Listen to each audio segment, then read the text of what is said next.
So on page 8, we have the actual resume. How long do you feel like an employer would take to view your resume? Any guesses on that? 2 minutes? It's actually about 10 to 15 seconds, right? An employer will only take 10 to 15 seconds to view your resume. Like you, I thought it was 2 minutes. You know, when I was in college and when I was providing my resume, getting my resume out there, I was hoping, hopefully it's going to be at least 2 minutes they're taking a look at my documents. But it's actually only 10 to 15 seconds. You better believe if an employer is only taking 10 to 15 to look at my resume, my name is going to be like the largest font size on that document. What do we have down? 14 to 18? All right. It's okay even if you want to include a size 20 font on your actual resume. I mean, first and foremost, seriously, your name should be the largest font size. It should be the most important thing on that document.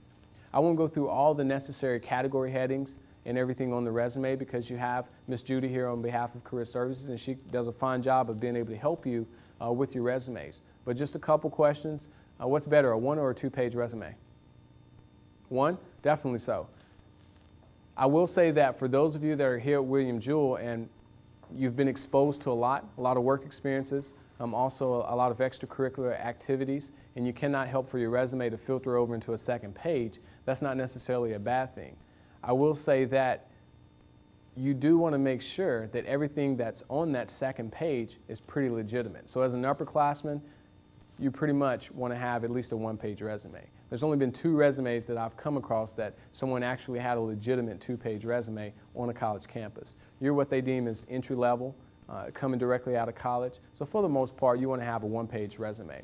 If you are a junior and a senior, of course, then hopefully the rule of thumb here is that you can begin to sort of wean off some of your high school accomplishments. The rule of thumb is that by the time you reach your junior status, hopefully some of those high school accomplishments can come off your resume. Hopefully you will have been involved with enough on a college campus by the time you get your junior status that you can have some things to place on there. What he's sharing with you here is that instead of having that objective, the objective is sort of traditional now, go ahead and include that summary of qualifications. Basically, a summary of qualifications is everything that you're capable of and qualified to do. So before they take a look at the remainder of your resume, they should be able to see up and close at the top, this is what this student athlete brings to an experience. This is what they're all about. So actually trying to highlight many of the work experiences that you have throughout the remainder of your resume, you can place that at the top under summary of qualifications, and it looks a bit more attractive. If they only take 10 to 15 seconds, you want them to see it at the top for the most part.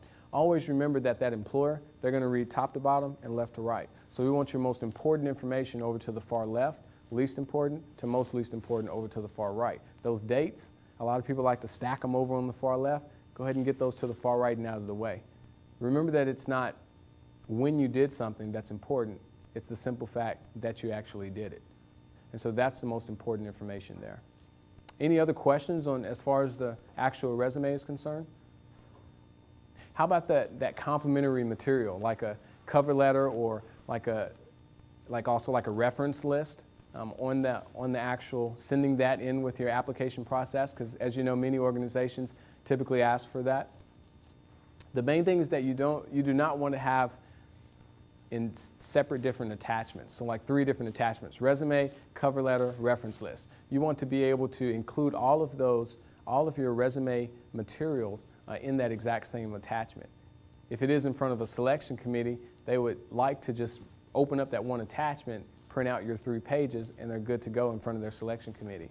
But if you have 3 separate attachments, they have to open up 3 separate documents. If their selection committee is comprised of 10 individuals, that's 30 different documents they have to now print out, staple, and try and distribute. I don't know if you've heard of this before, but in the entire job-seeking process, it has little to do with you and everything to do with them. So as convenient as you can make it for the employer, for the person on the other end of your documents, the recipient of your resume, it's always going to benefit you in the long run.